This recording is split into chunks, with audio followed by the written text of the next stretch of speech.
From WBEZ Chicago, it's the Morning Shift. I'm Tony Sarabia. When Bruce Rauner ran for governor in 2014, he promised to shake things up in Springfield, change the old politics, and bring a business acumen to the Capitol. He pledged to get the underfunded pensions in line and said he wouldn't sign an unbalanced budget. Well, he's lived up to that second promise. The state is starting its second full year without a budget. The Senate has been negotiating a deal that seems like a compromise, but even if that gets past the legislature, the governor has to sign off. The budget stalemate has had a ripple effect. Bills are unpaid, social workers have been laid off, universities across the state are losing students and can't afford faculty. State workers are voting right now on whether to strike, with the overarching threat that they may not even get paid. Today, Governor Rauner is here with us in the studio to answer your questions about your town, your city, your state, and the issues that matter to you. Give us a call, 312-923-9239. That's 312-923-9239. Or you can tweet us. The hashtag is HeyGov. That's HeyGov.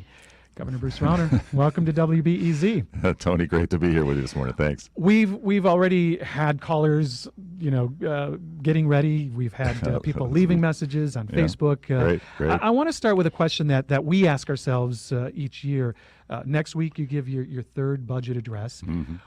What do you say in a budget address when you don't have a budget? I say it's long past time for us to have a truly balanced budget in the state where we pay our bills, we pay our human services on time, we properly fund our schools, and we also grow our economy and get more jobs in our state. We haven't had a balanced budget in Illinois going back more than 30 years. We either don't pay our bills, or we don't pay our pensions, or we borrow in the bond market, and it's unsustainable. We've got to change. We've got to fix our broken system. As I mentioned, the Senate is trying to get together a deal. Basically, it's Senator Cullerton, Senator Radonio on the Republican side. Why haven't you been involved? Why are you not at the table? Well, I've encouraged the members of the General Assembly to come together on a bipartisan basis and try to work things out. I've had many meetings with the leaders themselves. Sometimes those have been productive, sometimes not. But when I talk with individual legislators, what's clear is many of them know that we need to get a comprehensive fix to our broken system and a balanced budget. And we've encouraged them to come together and meet themselves. And I applaud members of the Senate. They've decided to, take the lead in the effort.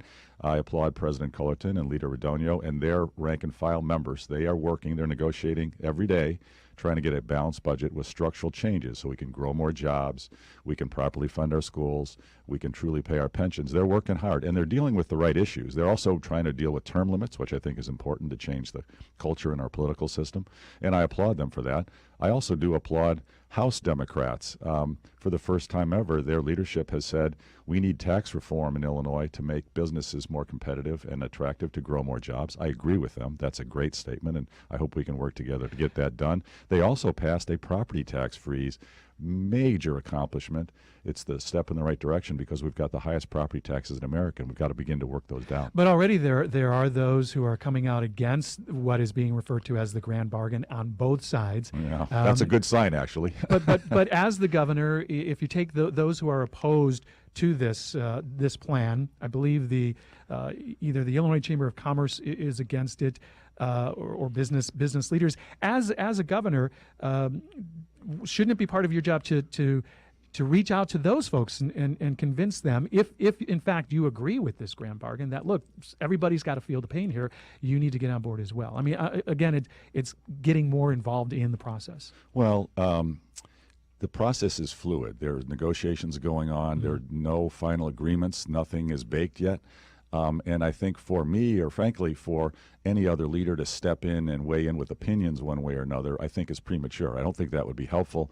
And it's actually a sign that they're making progress when people across the political spectrum on both sides of the aisle at the more maybe extreme ends are critical of either what they're hearing about the discussions or having a grand bargain, because in the end we're all going to need to respect each other, compromise, not get exactly what we think we really want, but in the end it's going to be bipartisan compromise to get it done. Let's start getting those calls in. Again, our number 312-923-9239. If you have a question for Governor Rauner, now is the time to call. Sharon in Bridgeport. Sharon, you have a question about funding for home nursing. Correct, yes. Hi, Gov Rauner. I have a son. He's almost a year old. He's been hospitalized since birth. He has a tracheostomy, a ventilator, so he's considered medically complex and technologically dependent. With that being said, his hospital bill alone in the ICU has been about $3 million. To get this kid home, and a lot of kids home, the rate of nursing is so subpar to what you would get. I mean, it's very low. So these kids are sitting in the hospital accumulating massive bills, and EI is getting chopped and things like that. How can we get these kids out of the hospital and get them home? Well, thanks for your call, Sharon. First, Sharon, I'm so sorry that your child is suffering this way, and I hope that we can come up with a long-term solution for your child's health and to support your family. It's very unfortunate. You know, in Illinois, for years and years, we have not properly funded our health services and our human services. We do not find optimal ways to provide the best treatment on the most cost-effective basis. You're highlighting one of the many ways we have failed in Illinois for years. I'm sorry for that. I ran for governor to try to change that. We are working to do that. Our system is broken. We need to have a truly balanced budget, and we need to be a competitive economy so we have the money to fund a truly balanced budget going into the future. And we need to put our money into our human services, our health services, and very important, our education system, our school services. So especially vulnerable young people like your child get the support they need. We're working hard to do it. The process is frustratingly slow. I have to tell you, the fixes to the system that we need to bring, we should have done this 2 years ago. We should have done it decades ago, frankly, but we've got to stay persistent. We got to get this solution so we can help your child and all the children who really need our support. I want to stay on this theme, Governor. We had a call from Beth. She's a speech therapist, left on her voicemail. She said, in the stalemate, we hear a lot about the cuts to social service agencies in the state. Here's a question that she had about that. Hi, my name is Beth, and I am a speech therapist in Arlington Heights, Illinois, who works in the early intervention program. Because the state remains at a budget impasse, providers like me are relying on a court order to guarantee our payment for services. Unfortunately, despite the court order, because the state does not have sufficient funds in the bank, many providers are having difficulty receiving consistent payments from the state, now being about 11 weeks behind. We don't want our early intervention therapists to be forced to seek other employment, as the ones who will end up suffering the most will be our most fragile children. These therapists like me love the work they do and the families they serve. They understand that for every $1 invested in the early intervention program, it actually saves the state $7 to $9 in future costs. Can you, Governor Rauner, commit to fully funding such a vital program that affects so many therapists, children, and families in Illinois? Before you answer, we've got a lot of calls about this very subject, early intervention. Okay, well, this is, again, extremely important. I am so frustrated, and it's so sad. It's so unfortunate that we are not supporting our most vulnerable and those that need with early intervention and the other services they need. Prior to my becoming governor, we had not been paying our bills promptly. We had not been funding our human services adequately, and we had billions and billions of dollars in unpaid bills, just as we do today. Our system has been broken for years and years. We have not had balanced budgets, and without balanced budgets, we don't have the resources to put into human services. Many of these services that are being hurt today have been hurt for years, and they're services that I've personally supported or advocated for, and my wife have. We want to have a caring, compassionate service support network for our most vulnerable in Illinois. That's what we're working to achieve. In order to do that, we need to have balanced budgets, and to do that, we can't and shouldn't try to cut our way out of our budget problems. That's the wrong answer, and I've said that repeatedly. So is it a combination of cuts and tax increases then? What's clear is we can't cut our way out and shouldn't try to just cut our way out. That would be wrong morally for the exact reasons that are being raised here this morning. We cannot tax our way out of these problems. We cannot continue to put more and more tax burden on our small businesses and job creators and our working families. We've already got the 5th highest highest tax burden in America and the highest property taxes in America. We'll just destroy our economy and push more jobs out. The answer was we need to grow. We've got to be competitive so we can afford to be compassionate. We've got to grow more jobs and expand our tax base. Then we'll have the money to have balanced budgets, and we'll put our money in our human services. Let's take another call. Maria in Portage Park. Maria, what's your question for the governor? Good morning. My question is, I'd like to hear the governor talk about policy change that he has made, which he considers to be successful. Thanks. Oh, boy, yes. So I am very proud of many of the things that we've been able to accomplish. We pushed hard and won record state funding for our K-12 school system and record state funding for early childhood education. We have been the worst state in America for state support for schools. We are number 50 out of 50, dead last. And in 4 of the 10 years prior to my becoming governor, school funding from the state was cut. My first year in office, we increased it to a record level. My second year in office, we increased it even more. And we are going to come up off the bottom, and we are going to be the leading state to support our K-12 schools. And we're going to put disproportionately more money from the state into our low-income schools, schools that really need the support and don't have the tax base to properly fund their teachers and the students. We created a commission, a bipartisan commission, to change the funding formula for our school system, the way our money is allocated, to make sure that we put more money into our low-income districts and our small districts, our rural districts that don't have the property tax wealth to fund schools. And we are putting more money into Chicago public schools, more money into all the lower-income schools around the state, and I am very proud of that. We want the best schools in every community everywhere. We also have changed the ethics inside state government. We've brought in high-integrity people from around the state and around the country. They are taking out the culture of corruption and political self-dealing, and we're delivering services with high value. We took away the revolving door for lobbyists to come in and out of the administration, become lobbyists. We made a gift ban for lobbyists giving gifts inside the administration. We are changing the culture so we actually provide services to the people. So a couple of things there. I want to take another call. Merrill in Macomb. Hi, Merrill. What is your question for the governor? Okay, the turnaround agenda is obviously a no-go. Illinois is in much worse shape since Rauner was elected. I want to ask the governor why he continues his crusade against public workers, public universities, and vulnerable Illinois college students. Thanks for your call. Well, a lot of issues that you're raising there. Let's try to deal with them one by one. First, we have outstanding state employees. They're the highest paid in America. I'm proud of them. They deserve to be well paid. We do not yet have a new contract with our largest state employees union, but we have new contracts with 20 of our state employee unions. And we've agreed on new terms where overtime starts at 40 hours rather than just 37 and a half hours. That's fair and appropriate for taxpayers and for employees. Where folks can get paid more, but they get paid more as a bonus based on productivity and taxpayer savings, not purely seniority. That's fair for employees, good for taxpayers. We've also changed the system so we can have volunteers. Illinois, one of the reasons, I was born and raised, lived in Illinois my whole life. I love to volunteer. People in Illinois love to volunteer and help out in the community. We're going to allow volunteers to help in our state parks, to help in our health facilities, to provide services, and to help with the staffing levels. This is fair and appropriate. It's good for taxpayers. It's fair for state employees. Also, the healthcare system for our state employees. We've been very generous, which I'm proud of. We've been offering platinum healthcare coverage, outstanding lifetime high-quality healthcare coverage. We've been having folks pay less than silver rates for it. That's not sustainable. It's not fair. Taxpayers don't get to do that.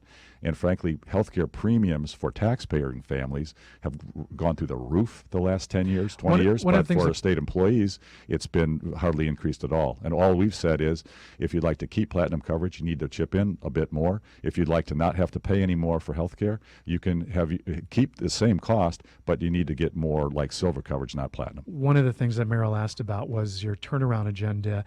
There were a lot of items on that turnaround agenda. It's really been whittled down. Why? I mean, do you continue to hold on to the key elements of that agenda, and if so, why? Well, so there is no one thing or no particular issue that I've said has to change as part of an agreement to change our system. There is no one thing, no two things at all that has to happen. What is absolutely essential is that we don't just keep doing the same thing we've been doing for 10, 20, 30 years. Deficit spending, job losses, debt borrowing, and taxing.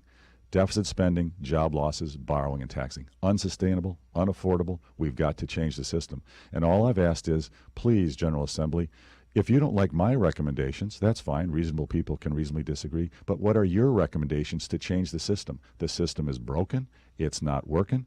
And we need to send a message to job creators here in Illinois and around the country and around the world that I'm trying to recruit to grow more jobs here, that it's a new day in Illinois, that we've turned the corner. Things are fundamentally different. And we could do that many ways. Term limits would help.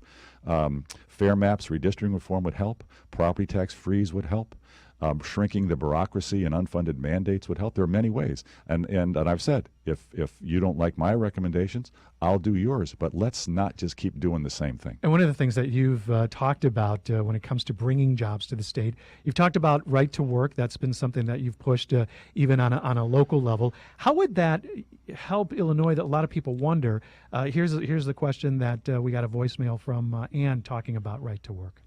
Hi, this is Ann calling from Springfield, Illinois, and I would like to ask the governor, since he talks about how making our state a right-to-work state would bring jobs over and help the economy, I want to know what commitments does he have from manufacturers saying that they will bring jobs to Illinois once right-to-work is gone. All right, so let's talk about this issue. First, I have never recommended that the state become a right-to-work state. Have never recommended that.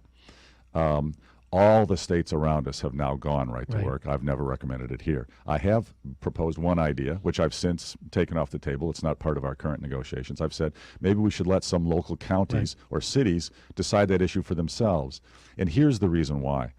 There are thousands of companies in America and around the world that won't go to closed shop, forced union places. They just won't go. They won't consider it. So Illinois is not on the list for those companies. When they're looking at expanding or investing, we're not an option. They won't even talk to us. So you said you don't, I'm sorry to interrupt, but you said you have not pushed right to work on the state level, but you've sort of pushed it for local governments. But I'm wondering, as a governor, if you're not pushing right to work on the state level, is there a way to tell manufacturers, look, this is how our state operates. You need to work around it. We welcome you, but this is how our state currently operates. I guess in a sense, promoting the way that Illinois is not a right to work state. And I've talked to many. I travel the country recruiting companies. Some are open to considering coming here despite that. Mm-hmm.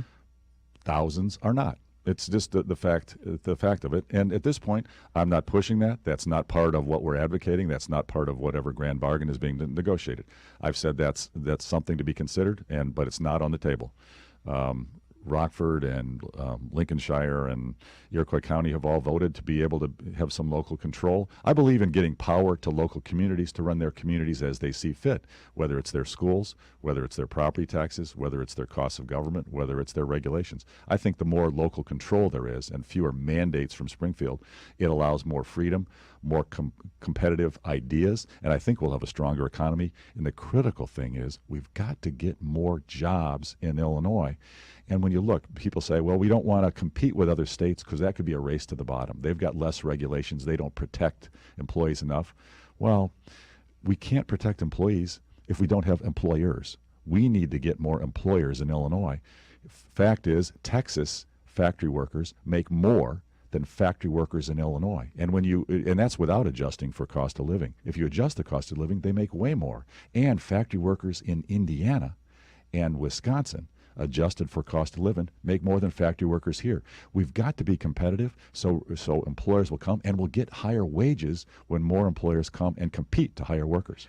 This is the Morning Shift. I'm Tony Sarabia. Governor Bruce Rauner in the studio taking your calls. Our number 312-923-9239. And if we can't get to your call this time around, the governor will be back, I believe, on March 10th for another round of Ask the Governor. That's Governor, exactly right. Let's take a question. Zach in Roscoe Village. Zach, you have a question about support for Chicago Public Schools?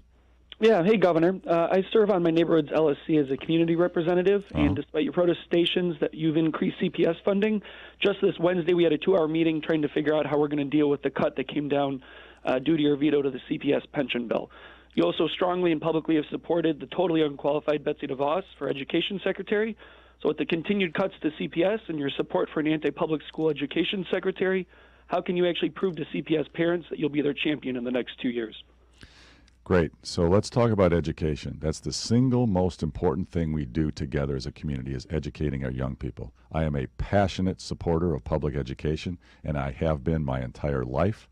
I ran for governor to accomplish 2 things: a competitive, strong, growing, healthy, booming economy, creating great careers, not just minimum wage jobs, great careers for everybody in Illinois. And number 2, having the best public education system, cradle to career, of any state in America. That's what we're working to do. Now on education, let's first talk about your comment about cutting that I did. Let's be clear, that is not accurate. Chicago Public Schools has been responsible for funding its own teacher pension for more than 100 years. This is not something I put in place. This has been here forever.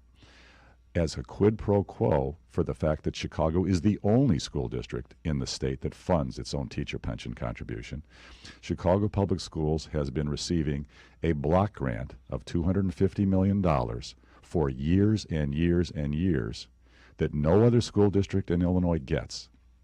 And that's to be used, or as optionally to be used, to pay the teacher's pension. That's why that's there. So in the end, CPS has been treated fairly the way other school districts have been. CPS, during much of that period, did not pay their teacher's pension at all. And now they have a very unfunded teacher pension. We agreed with the General Assembly leaders last May, as part of a stopgap, that we could change the way Chicago teacher pensions are paid and have the state start to pay for that if we had comprehensive pension reform at all levels of the state, so we could save taxpayer money, so we'd have the money to put in the Chicago teacher pension, and if we changed the way schools are funded so Chicago didn't get the advantage of a $250 million extra payment as a block grant. That was the deal. Then in December, was it a deal that CPS agreed to? It was a deal agreed to by the legislative leaders, the Democratic leaders, President Cullerton and others. They announced that no, there was no understanding, and they just wanted to have the state start to pay $215 million more for the Chicago pensions and not change the block grant and ignore the block grant payment. Let me be clear, that's not fair. That's not fair to taxpayers in Maywood or Blue Island or Skokie or Waukegan or Rockford. That's not fair. I said it would be fair and appropriate. We should have the state start to pay teachers' pension if we change the overall system, and I'm happy to do it. Now, let me go beyond that and say I am an advocate for all schools, especially low-income schools. As governor, I am proud that we put more money, record funding, in all schools, including Chicago Public Schools, our first year in office, put even more our second year in office, and we're going to put more in our third year in office. And we're working to change the funding formula so more of that money goes to low-income districts, and Chicago will get a heck of a lot of that money, as I believe they should. I have been an education advocate my entire life. I personally have supported school construction, helped fund and support teacher training, principal development, and I've paid scholarships for low-income kids. I personally paid for the bonuses for Chicago teachers, hundreds of thousands of dollars, who got nationally board certified. I love Chicago schools. I love Chicago teachers. I want them the best in America. So speaking of schools, let's stay on that for a little bit. Last week, you and CPS head Forrest Claypool became sort of embroiled in a war of words, each of you blaming the other for CPS's current $215 million budget hole. How does any of that back and forth bring CPS closer to any fiscal stability? Well, Tony, if you heard my answer a minute ago, I understand why the city would love to get a massive new payment from the state. They've been financially mismanaged for years. They continue to be financially mismanaged. As I pointed out, it would be unfair to taxpayers to have taxpayers send $215 million for a pension payment when CPS already gets $250 million more in a block grant to pay for it. That's unfair to taxpayers outside of Chicago. And to deny that or try to lay blame other places, that's political spin. That's playing politics with kids' education, and that's wrong. We've got to do what's right here, get more money in the schools. What I would reach out to Forrest Claypool and the mayor and other leaders, help in Springfield. Don't try to point fingers or lay off blame for responsibility that you have here in Chicago to manage CPS properly, and it has not been managed properly. Help in Springfield. Let's get pension reform. Let's get the new school funding formula passed that the bipartisan commission recommended. Let's work together and solve the problems. Let's stop the blaming and the finger pointing. We are hoping to have Forrest Claypool on the program next week. In the meantime, let's take another call. Chris in Wooddale. Hi, Chris. What is your question for the governor? Yeah, hi, Governor. As long as Madigan is in charge, can anything ever actually change in our state, and what can be done with him controlling everything? Well, it's a great question. In the end, what really matters for change is what members of the General Assembly themselves try to do. They are responsible to their local constituents, and they should be representing their constituents' interests. One of the reasons I think it's important to try to change our political structure in Illinois is the power of incumbency, the power of entrenched special interest locking people in office is overwhelmingly powerful here. Two things I've recommended strongly that we try to do. One is have term limits on all elected officials, everybody, myself, the Attorney General, everybody in the General Assembly, 8 years for statewide officials, 10 years for General Assembly members. I think that would change the culture very quickly. We'd get people who are in office for the right reasons, to be public servants, not as a way to lock in power, make a lot of money, and get a great, huge pension. People argue that's what the voting booth is for, though. Well, look at the results, and you'll see the power of incumbency is overwhelming. The other thing we need to do is have redistricting reform, fair maps. President Obama has called for this. I've called for it. We should change the way legislative districts, actually elective districts, are drawn so that we can have competitive general elections. We didn't even have opponents run because the districts were so gerrymandered in the last election in 2/3 of the races for the General Assembly. This is not democracy. This is a rigged system that's highly partisan, and we're not having a competition of ideas, and incumbents are locked in power. We got to get incumbents out, have a competition of ideas, and term limits and fair maps can help do that. I want to shift gears a little bit here. We had a Facebook question from Cindy Rayberg. She asked, what are your plans for safeguarding immigrants, refugees, and other travelers in Illinois impacted by President Trump's ban on travel from the 7 Muslim majority companies? We know that the appeals court so far has put that on hold, but she wants to know, will Illinois become a sanctuary state?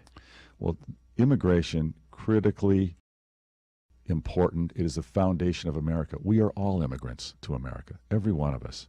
I am very pro-immigration. I am very pro-comprehensive immigration reform. Our immigration system in America is broken, has been broken for years. I believe we should change it. We should be a welcoming society. One of the reasons I love Illinois so passionately is Illinois is a very pro-immigration, welcoming, diverse state. We should always strive to be that in every way that we can.